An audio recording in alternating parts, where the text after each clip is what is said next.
What's up, Volleyball Nation? Welcome back to my YouTube channel. Narito ako para magbigay sa inyo ng updates tungkol sa mundo ng volleyball. Pero bago yan, don't forget to subscribe and hit the notification bell para updated ka sa aking mga videos.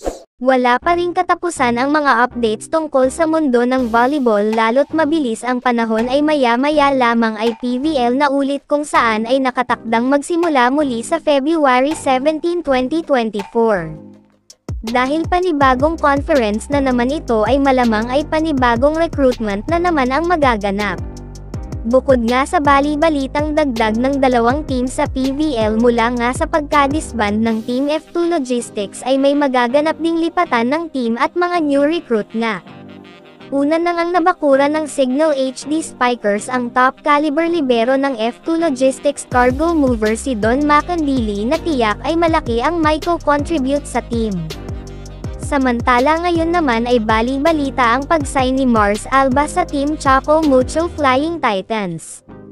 Matatandaan ngang noong nakaraan ay naudlot ang pagpirma nito sa UB team dahil naselyahan na nga ito ng Team F2 Logistics kung saan ay binubuo ito ng kapwa niya former Lady Spikers. Mula nga sa mga insider ng volleyball ay tila secured na si Mars sa Team Chaco Mucho. Samantala nababalita rin ang pag-recruit kay Jonel Cheng na kilalang mahusay na setter din mula sa Petrolgas Angels.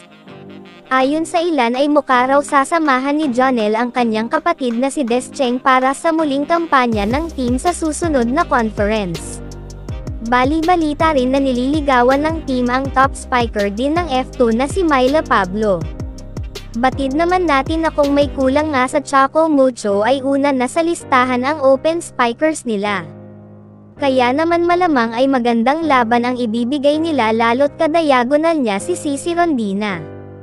Talagang kabang-abang ang mga susunod na updates para sa papalapit na PVL conference. Anong masasabi nyo rito? Leave a comment below. Thank you for watching and don't forget to subscribe.